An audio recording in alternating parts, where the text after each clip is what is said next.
My name is Kelly Watson. At first, my marriage was blissful. Living on the top floor of a high-rise apartment in New York, enjoying the spectacular view, with a handsome and kind husband. I felt like I had everything. But it turned out, my husband Tom was pathologically unfaithful. I discovered this not long after we got married. Hints of other women would appear, and when I asked if he was cheating, he'd deny it. But after a while, these women would vanish, and he'd return to his normal self, only for another woman to appear in a few months. Talking to various friends, I started to think this might be an illness. I considered divorce, but by then, I was pregnant, hoping maybe things would change after the baby was born. But Tom's infidelity didn't stop, and I felt I couldn't leave for the sake of our child. I should give up. It's his illness. I would tell myself, forcing myself to accept it every day. Then one day, 7 years later, Tom brought a woman home, unabashedly introducing her as his lover. My lover. My husband said this unabashedly. Cheating, right? I wasn't as shocked as I might have been. I had convinced myself that his affairs were just flings. Nope, she's my lover. So, it's serious, not just cheating? Yep, serious. That's why we're getting a divorce. What about our child? We have a child. He's yours. He doesn't even like me. You don't care about me anyway, right? How can you say that? If you don't care about my affairs, you don't love me. I don't love you, so we should split. Why? I've endured all this. Even knowing about your affairs, I thought they were just flings because you were ill. So? That's your assumption. I'm not sick, women just can't leave me alone. You neglect me, so this isn't love. I can't stand that, so admit to the divorce. But, our child. I said he's yours. Stop nagging about the child. Look, having a child is easy. I don't need you. Divorce, please? We're getting married once it's done. Fine. Unable to endure any more, I received the divorce papers. Is this really the end? How simple. I thought, looking at the faded view. I continued to live in the high-rise with my child, but then I received a message from Tom's lover, Mirabelle. Get out of his high-rise apartment. I was at a loss for words when Mirabelle said this out of the blue. As I stayed silent, she continued her tirade. That apartment is for Tom and me to live in. So get out quick. A single mother like you doesn't need it. But being told to leave. You're a broke family anyway, you should just find some shabby place to live. That suits you better. Got it? I'll give you a month, then get out. And then she hung up. I wondered if Tom knew about this. We hadn't even settled the alimony or child support, and yet she had the nerve to tell me to leave. She wasn't considering our child at all. Feeling utterly helpless, I stood in my house, barely managing to reassure my anxious child that everything was okay. Maybe I should start packing. I went to the bedroom to start packing, remembering Tom's kind face from the early days of our marriage. I thought our life in the New York high-rise was like a dream, thanks to his kindness. But at some point, his attitude began to change. I had dreamed of family trips and drives on weekends after our child was born. But I couldn't even remember what we had actually done together. Instead, all I could think of was the pain. When I first found out about Tom's cheating, I tore up all his clothes. But that changed nothing. We used to visit our parents' houses, but after our child was born, it was just me and the kid. Tom never went. I had to lie desperately for him. He's busy with work, he's on a business trip. I created the image of a kind, hard-working father for our child. But it was all in vain, he never appreciated it. Instead, he was laughing with that woman. Maybe I should have divorced sooner. Enduring all this was pointless. What was the point of these 7 years? Tears flowed, and I felt helpless. By not acknowledging his love, I had just given Tom a justification for his cheating. He cheated because I didn't love him. That was his reasoning. I had merely given him an excuse to run away. How foolish, maybe I was just finding excuses to not leave for our child. But can I really end everything now? I'm the one who suffered. If I let it end without doing anything, only Tom and that woman will be happy. Is that okay? I stopped packing. This can't be the end. If I'm just gonna cry, I can do that anytime.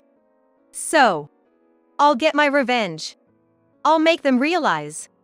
With that thought, I grabbed my smartphone. A month later, Tom and Mirabelle came storming in. You're still not packed? You're really slow at this. What have you been doing for a whole month? Mirabelle yelled as soon as she entered. Tom, holding her close as if to show off to me, said with a smile. We got married, you know. We're super in love now. Oh, congratulations. Jealous, huh? A new wife is always better, right? Is that why you came? To tell me that? No, not just that. We're here to check on your moving progress. After all, we're moving in here once you're out. Make sure you clean up before you leave. You might as well renovate it for us too. Hey, when are you leaving? The 1-month deadline's already passed. Yeah, the movers are coming soon. For recycling. What, you called the movers? You should have said so. But why no moving boxes? You need to take your stuff, or it'll be a problem for us. Don't worry, I'll take everything with me. Your stuff's probably just junk anyway. I didn't notice last time, but is this vase expensive? Could it fetch a good price? Maybe. It's worth $160,000. What? $160,000? That much? So, this house is like a treasure trove? To you, maybe. Everything in this house belongs to Tom, right? Of course. Really? I wonder. Only your personal stuff is yours to take. Everything here is his. So don't steal anything. Do you even know the value of these things? Even if they're fakes, they'll fetch a price. Fakes? Everything in this house is real. Pricey vases, famous paintings, they're all worth millions. And they're all collected by me, reflecting my taste since I was young. Everything is real. There are no fakes in this house. All real, huh? That's even better. I'll just sell all this stuff. I don't think you can do that. Why not?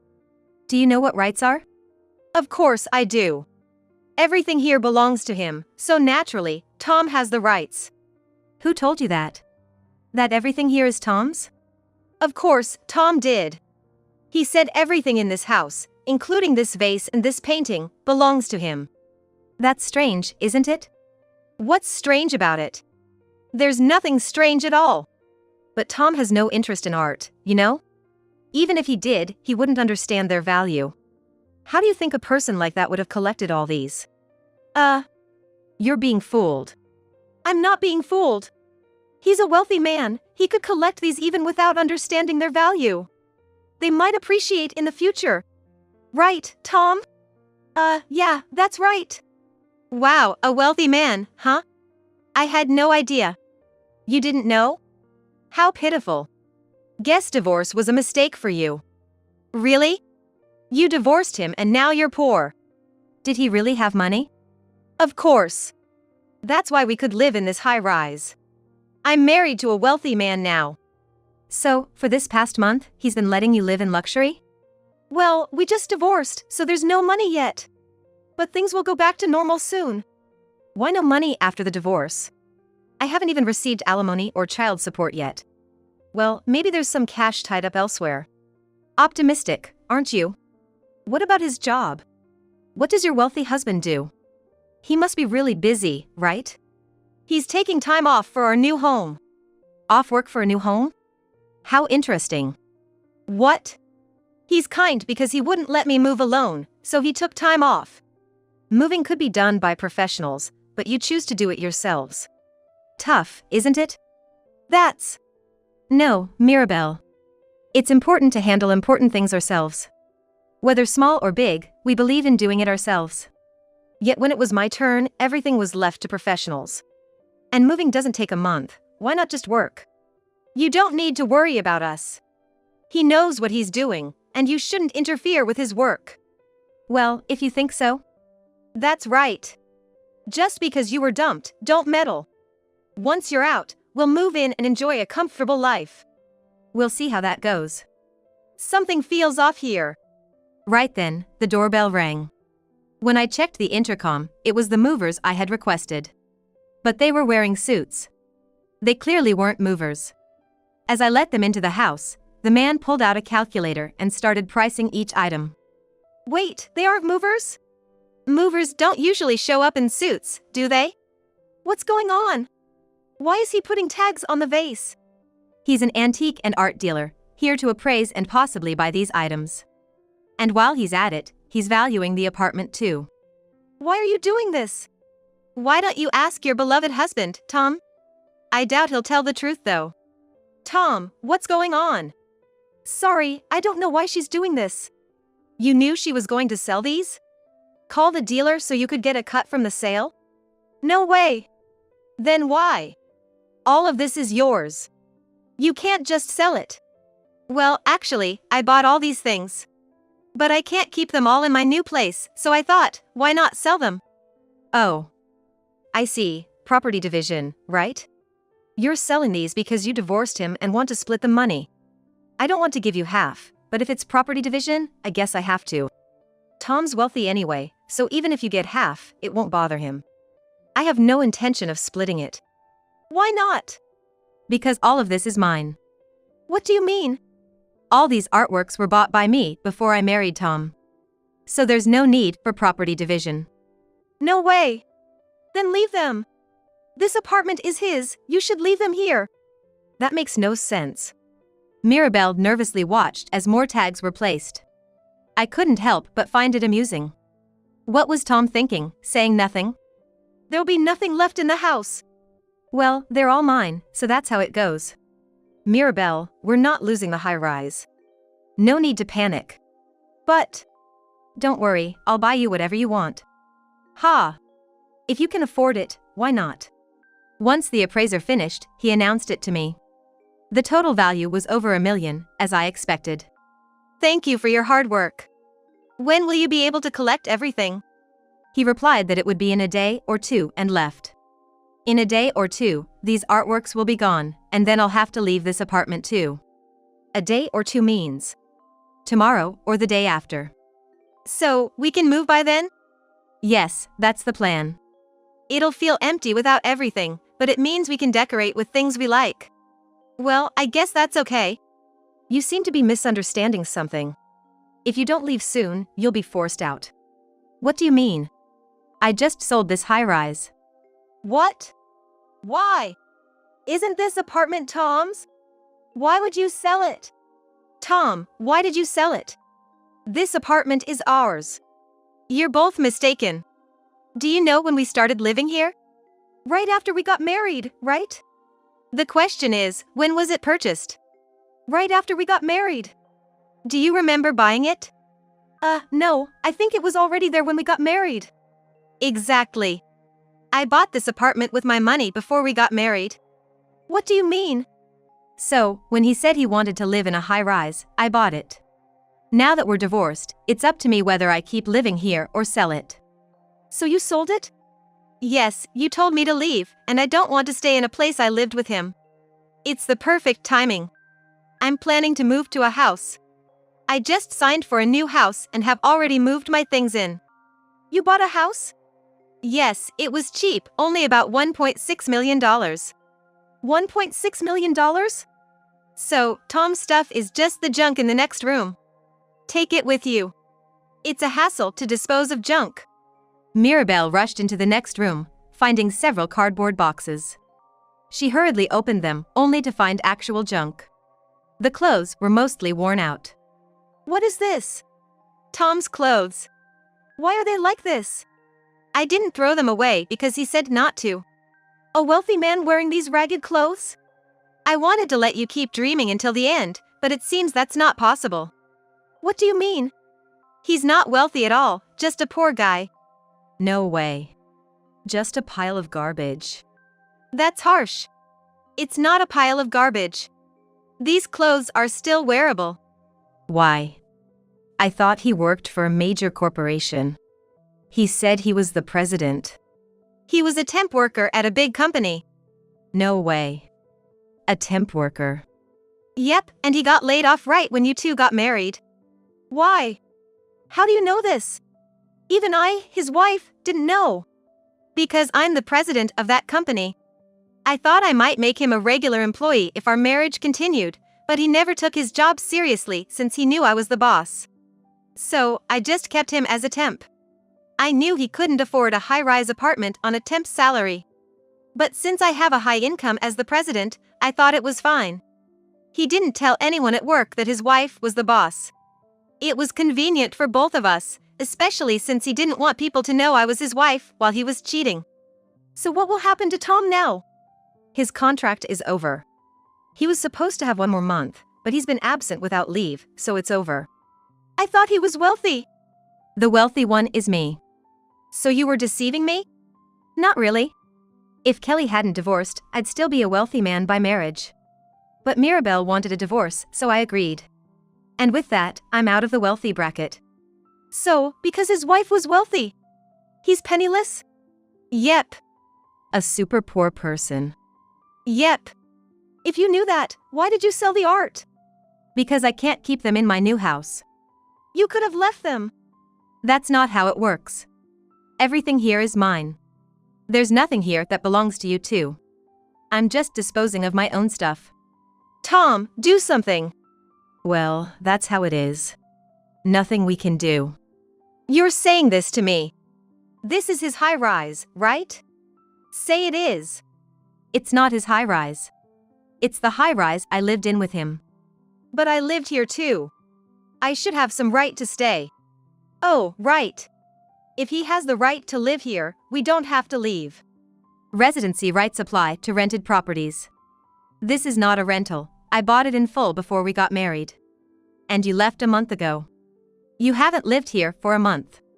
Where's the residency right in that? Then, property division. I told you earlier. This apartment isn't a jointly acquired asset. It was bought by me before we got married. There's nothing to divide with you. You're penniless, and there's nothing I can do about it. Damn it. I thought we bought everything together. You never had that kind of money. You should take a good look at yourself. Tom seemed frustrated, trying to get something out of me. But with Tom's meager salary, there was no way he could afford anything, let alone own the apartment. Having faced this reality, the two of them left dejectedly. After a while, Tom contacted me again. Where are you now? Why do you ask? It's none of your business where I live. Well, yeah, but I'm actually out of money. I know that already. What's your point? It's different. Mirabelle is blaming me for being broke. Oh, I bet she is. Plus, my temp job ended, so I'm out of work. Find another temp job. Yeah, I know. But I'm not used to other jobs, and there's the whole thing with interpersonal relationships. Well, everyone else manages to deal with it. So, I have a favor to ask. What is it? But even if I listen, I can't promise I'll fulfill it. Don't be like that. I'm really struggling here. So, what is it? Could you hire me at your company? No, I can't. Come on, think about it. Why would I hire my ex-husband? That's just absurd. Even your current wife, Mirabelle, wouldn't like it. But she's the one who suggested it. What? Yeah, Mirabelle brought you up. She said since you're the CEO of a large corporation, you must have a job for me. And since I'm your ex-husband, you'd probably pay me well. That's ridiculous. Both you and Mirabelle are out of your minds. So please, help me out. Marrying Mirabelle was a mistake, I realize that now. You're jumping from job talk to marriage regrets. Are you okay? No, seriously, it was a mistake. She complains about me not having money, and I don't get any allowance. Well, you don't work, so you wouldn't get an allowance. You gave me money even when I didn't work. That was because I had an income. Now I can't even cheat. You shouldn't be cheating in the first place. It's my only joy. That's not my problem. So, hire me, please. Why would I hire someone like you who doesn't work? That's just not happening. If I'm going to hire someone, it'll be someone who actually works. I'll work hard this time. Do you really think I can believe you now? A man full of lies is not trustworthy. Then I'll write a pledge. Even if you wrote that, it wouldn't mean anything coming from you. Don't say that. Come on, help me out. If I don't get a job, Mirabelle will be mad at me. That's not my problem. You chose this path. And things are only going to get worse from here. Worse? What do you mean? Mirabelle has a lot of debt. What? Really? Yes, really. How do you know that? Who do you think I am? I'm a CEO. It's easy for me to find these things out. You looked into it.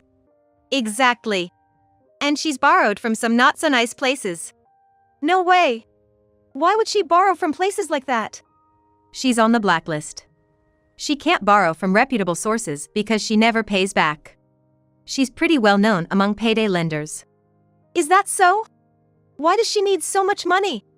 I don't know why she needs it, but now that I think about it, she was always obsessing over money.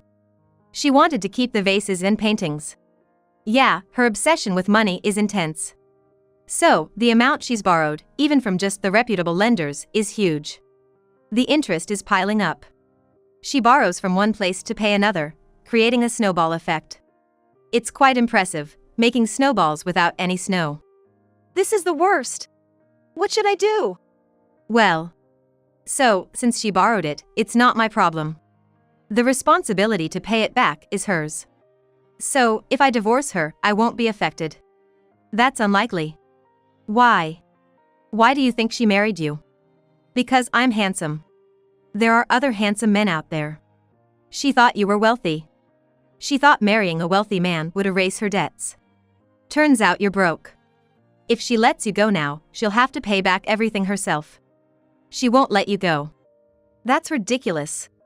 So that's why she's always talking about money? Maybe. So, I'm basically working for her now? Looks like it. This is too much. Well, you made your bed. You betrayed me and our child. Mirabelle probably thought you'd be quiet about her cheating, just like you were with me. But fairy tales don't happen that often. I've been tricked? It's like the fox and the raccoon tricking each other. Fox and raccoon? Yes, both of you were deceiving each other. What if some scary people come to collect the debts? That might happen. You should be prepared for that. No way. Kelly, please help me. Hire me with a high salary. No way. You're not worth a high salary. You can't do anything. Don't say that, I'll really work hard this time. If not, lend me money for a divorce lawyer. Don't joke. If you want to talk about that, first pay the alimony and child support. Kelly. Later, Tom, cut off from income, was constantly nagged by Mirabelle to work. But used to a life with me, he despised working. The thought of all his hard-earned money going to Mirabelle's debts made him not want to work, even joking that working would mean losing. They fought every day, but without money, they couldn't live. Tom borrowed money and tried to increase it through gambling, falling into a vicious cycle. Realizing this wasn't working, he finally found a part-time job. However, he was the epitome of a man with naive thinking. However, his naive attitude led to quitting every time a high school senior or an older woman employee scolded him, making no money at all. Meanwhile, Mirabelle racked up more debts. Substantial amounts. Before Tom even found out about it, she had disappeared without a trace. It turns out that the reason for the debt was to pay off her own debts, and she had borrowed the money under Tom's name. Tom, overwhelmed by the ballooning debt, apparently complained that he wasn't the one who borrowed the money. However, the lenders, being from the more dangerous side of money lending, just yelled at him, like we care, and that was the end of it. He had to pay no matter what and came to me begging, but I refused. I haven't seen him since then, and no one knows what became of him. As for me, I got tired of high-rise living and bought a house, now enjoying harvesting in the home garden with my daughter. Seeing her happy face, I feel confident that divorcing was the right decision.